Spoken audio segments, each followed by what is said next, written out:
Welcome to the channel, my pack cracking family. Clever Magic Trevor here. A little later in the day than I normally do my stuff. Whew, what a busy couple of days, and I am not complaining because I chose my profession and I love my profession, so not complaining at all. Just explaining what is going on.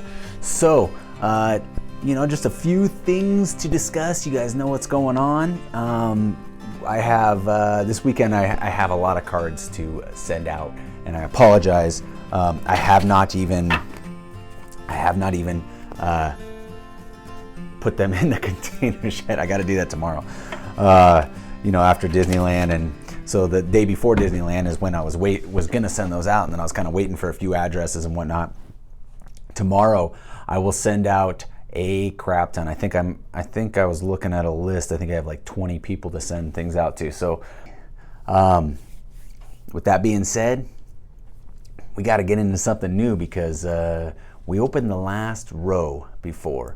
So the last row of the collector's box, and I hope you enjoyed those openings. I have plenty more collector's boxes. I just don't know how many I'm going to open because I do want to kind of hold on to some. I thought about opening one of my Throne of Eldraine ones. We'll see about that. We'll see.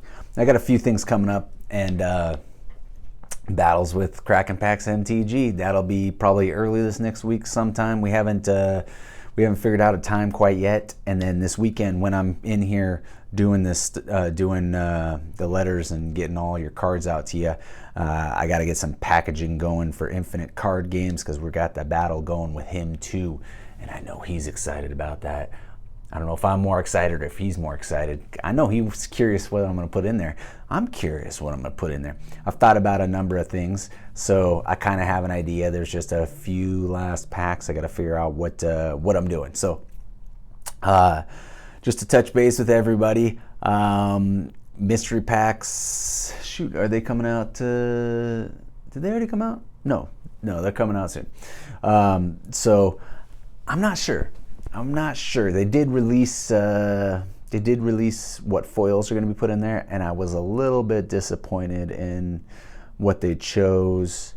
I thought for sure they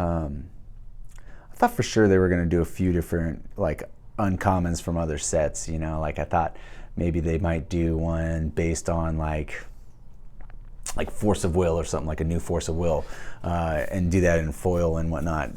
I don't know. From my understanding, that is not the case. The other thing, I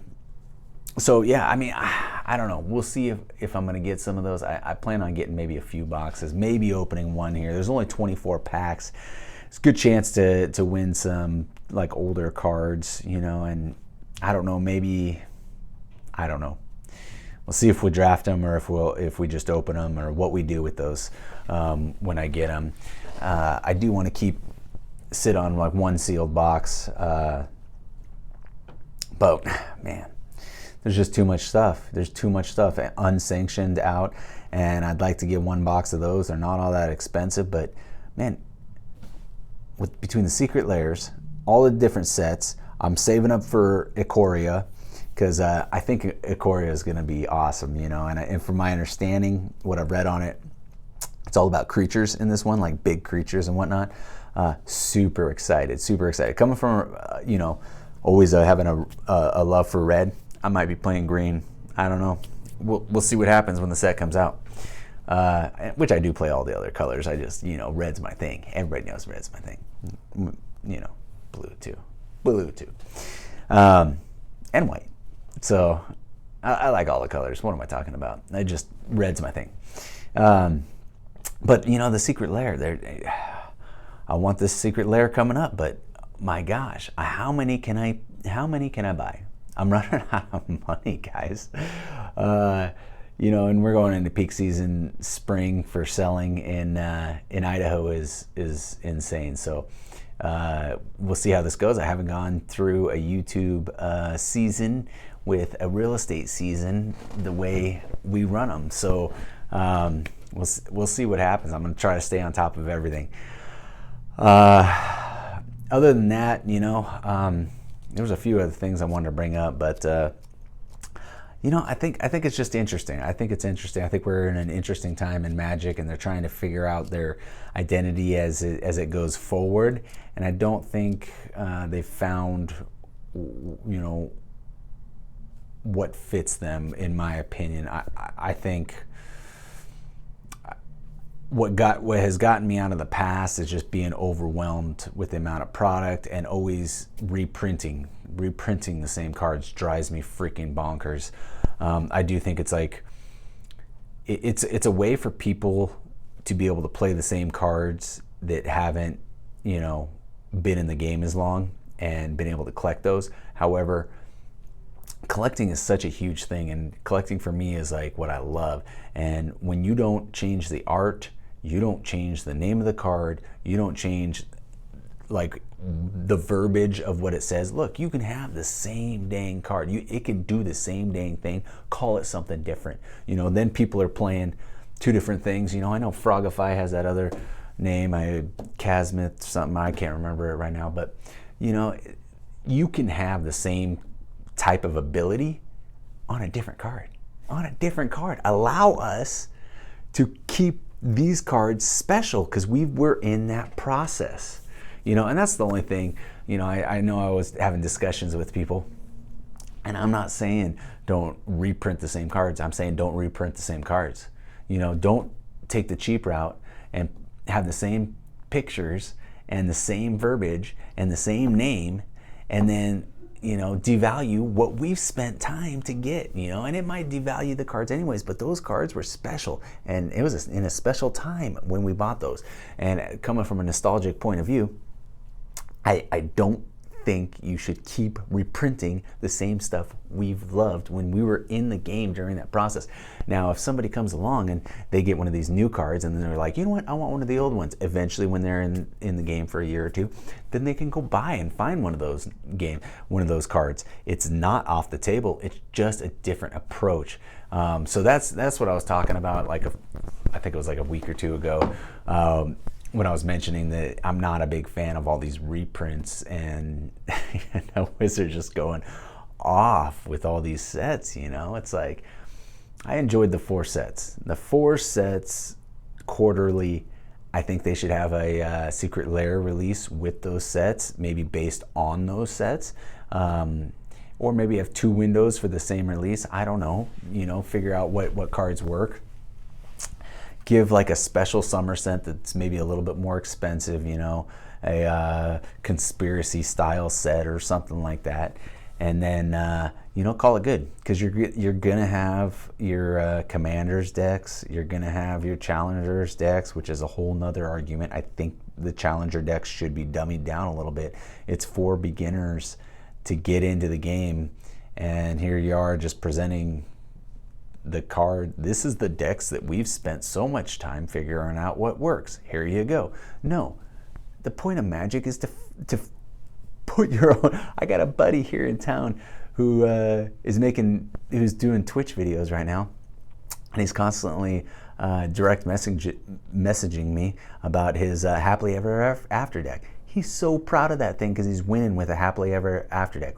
That is what Magic is about. It's about figuring out what works and going with it. And you know what? I've created some amazing decks in my 25 years or whatever in Magic, and I've also created a million really poor ones, and that's part of the fun. So that's my only point. Obviously, I'm a Magic fan, and so I keep coming back into it. I kind of ride this wave where when finances get tough, I've had to sell off a lot of stuff in the past, but when, at least quit buying for a little bit. And then there's been times where the economy's been fantastic. I've been able to make more than enough on a living, and I can give more money to my hobby. And that's, and that's kind of where I'm at right now. And I just think that, we don't need to have the same stuff over 25 years. It can adjust, and, I think that's a better approach to take. So anyways, that's my 2 cents on it. What do we got today? Why don't you wait and find out? All right, guys and gals, what are we doing today? Here we go. We are going to war. War of the Spark. And you need the spark if you're gonna be a planeswalker. Otherwise, you're just a person. Just a person, like me and you. Only we're all planeswalkers. Maybe we all have the spark. Interesting. I wanted to open one of these for a while now. And I did. I purchased this one off of Rudy. So let's see if Rudy hooks us up. What do you think? What do you think? What do you think? Left to right? Boom. Let's do this. Let's do this. And obviously Mr. T and a few of the other ones. A lot of the rares are the expensive cards. So we'll see how we do. And I have gotten from a few people, you know what? Why do I pass over the commons? And you know, it's because they're so common. I mean, we see them all the time, and so I apologize for that. It's just that a lot of us have been playing for a while, and we've seen these cards, and you know, there's some good cards. I actually like Neoform in the right deck. Ooh, a mythic already. First pack, huh? Number 13. Gideon Blackblade. Yes, and I am a big fan of Gideon. He can actually do some stuff. He can do some stuff. So his combo, you know, just giving lifelink or indestructible or anything like that is fantastic. Okay. Interplanar Beacon. Sahili. Rare number 50. Oh, flew through it, the lost. And I see a lot of people playing this card. I don't quite get this card. I've never been able to make that card real playable. But you know, I'm not always the best player. I'm not claiming to be the best. I still see people on Arena playing that card. I get confused. I'm like, I understand the draw, and draw is, you know, incredible, and it's only a 2-drop, and it's a 1/1. But you know, I don't know. And especially if you're actually playing with the cards, shuffling your library. I don't know. Now that's a great card. Great card. Still very playable. Rare 184. Johnny. It's our $2 Johnny. And he's still I've actually had good success with this Johnny, but he's not one of the more sought after ones. So this is kind of a fun set to open because you are getting a ton of planeswalkers, and I know there's a lot of people out there that are planeswalker fanatics. And then the gates. I mean, there's a lot of different ways to go. This guy still gets a ton of play. The Guard Mage. And this set's nice because it does have some good uncommons and commons. Ashiok. Here we go. Which I happen to play this Ashiok more than I play the new Ashiok. So, and although I don't play it all that often because it's not my color scheme, but you know, Dreadhorde Invasion. Man, that it's a great card. Keep it on the board and go to town. So, and we got a zombie army. And you can definitely tell these are the US packs. Man, did you see that thing fly off? Yeah. US packs because they're very matty. There's not a whole lot of, like the color's just a little bit off. Okay, Death Sprout. Very played card still to this day in Standard. Ingrath. It's actually a pretty good card. Everybody likes Menace, right? 137. Krenko! Man, I used to play Krenko all the time, but I don't as much anymore. I have a hard time keeping him alive, and he's just not fast enough for me in the new red format. Now, I think if you're playing multi-colors, you can get away with playing him more. If you're playing a red deck, I just don't see him as usable for just straight red. So, just my opinion, as always, just my opinion. So it looked like we had a foil back there. Oh, DeVito, here we go. Man, you're a jerk if you play that. Oh, there we go, Kaya. And rare 186, Bioessence Hydra, and that's a fantastic Hydra. In a Hydra deck, this is great, dude. And, you know, it's a 4/4 trample, and it's a 5-drop, but you get the other abilities. So here we go. Nixilis. That's a good foil. That's a nice foil. That's a nice foil uncommon. So not something I play, but I do see him played in actually a few formats, depending on your what you're looking to do. What you're looking to do in your deck. Oh, man. I shouldn't be struggling with these, but you guys know me. Very playable card, Banehound, for a common. Skydiver. Still see that played. Here we go, another Guard Mage. And I don't know the price on the Guard Mage. I don't think very much, but they're played quite frequently still. Samut.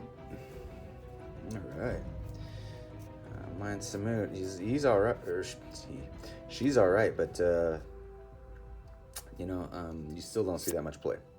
Nahib or Naheb or whatever you wanna, well, however you wanna say it. However you wanna say it. Still interesting, you know, open up these packs, and it still gets me every single time, the all the different planeswalkers. So it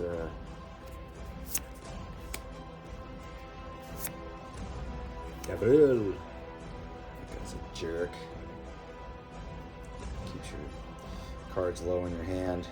Hopefully I'm playing red if I'm playing this guy, because I just want to lay everything out on the table anyways. I don't want anything in my hand. Commence the end game. Okay, fantastic card. I don't know the worth, what it's going for right now, but very playable card. Very playable card. So actually a very fun card to play. And the nice thing is the front line where it's like the spell can't be countered. Very nice. Very nice.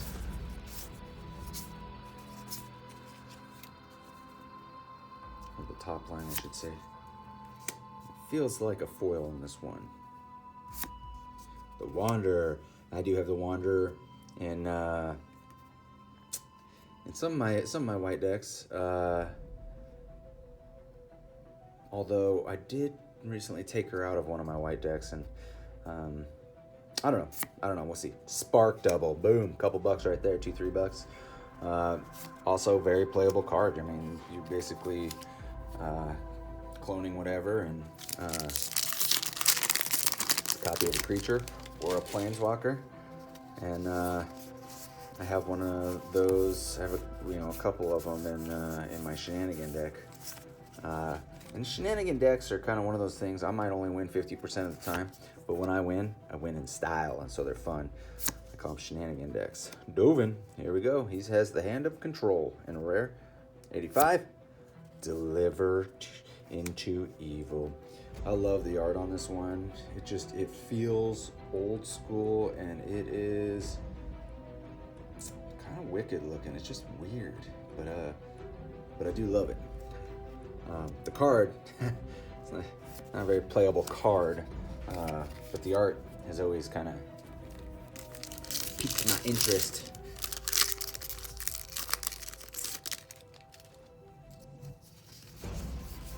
Okay. Giant Growth. Those will always be played. There we go. Paradise Druid. Boom. Yeah, with all the new auras and stuff, that Paradise Druid has gotten even more play. I mean, it always got a ton of play. It's a very tough card with the hexproof and whatnot when it's untapped.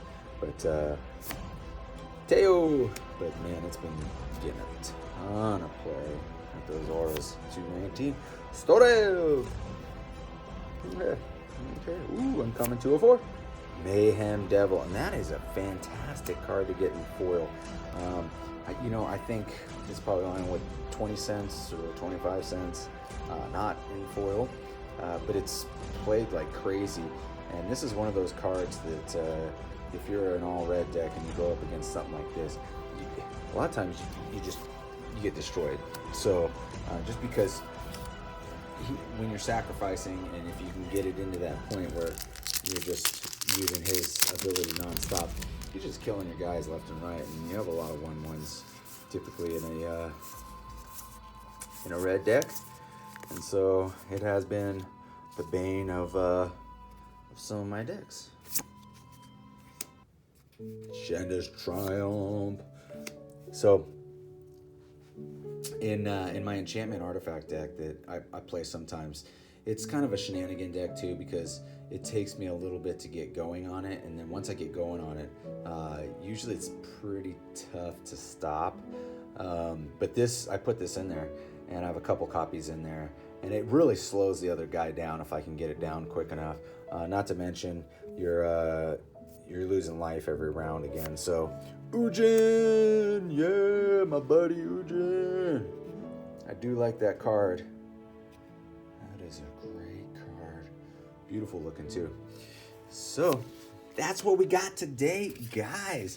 We had the one mythic. It was a Gideon. I'm a big fan of that Gideon, that Black Blade Gideon. And he's got indestructible when he's attacking, which is super nice. We did get the Mayhem Devil in foil, which is for an uncommon. That's a fantastic foil uncommon, in my opinion. I don't know the price. Obviously, I displayed it. But we had some great stuff. Ujin, sorry about that, guys. Ujin, Spark Double, Bioessence Hydra, Krenko, even the Ajani, the Lost. So, hey, you guys know what to do. All right. I won't even ask what you guys think. The upcoming videos will be fantastic. Hopefully. That's all I can say. Your guess is as good as mine. Let's go ahead and do a drawing. The first winner of the last row is, who's it gonna be? It's gonna be Trevor Yarnell. Nice pulls, especially the beginning and the end. My first pick is Oki. Well, okie dokie there. Okay. And the second winner, gosh dang it. The second winner is Eddie Thurber. I'm playing for the Oko. Okay, that's what Trevor won. He said Oki, but he meant Oko. I know what he means. I mistype things all the time. Hushbringer, if that's taken. I'll tell you what, Eddie, that Hushbringer, I think I've talked about it enough. That is one stout card. I play it all the time when I have white. It's one of those that really stops the black decks. You just have to protect it. That Mirror Shield in this last Theros set, it's my go-to as far as protecting the Hushbringer. So, very stout pick, and the last winner is going to be the All Gamers, taking Castle Garenbrig. I was actually hoping to keep that castle, but I have a ton more boxes, and I will pull another. I seem to pull a ton of those castles out. So congratulations to the winners. If I don't have your address already, send it to me. I think I have all your addresses. I can't remember though. I'd have to look in my book. So make sure to send me the addresses, and we will go from there. Please stay tuned in the next few weeks, because there are some exciting videos coming up. Exciting. I'm super excited. So make sure you're subscribed, like the video, comment the card you want, pay it forward and share the video, but pay it forward. Let's keep this game going. Make sure everybody's taken care of. Donate something. You're not using something, donate it, whatever. But pay it forward. Even if you don't have money, hold the door open for people. You know, help an old lady across the street, something. Just pay it forward. Guys, pay it forward. And you know what? We'll catch you in the next video.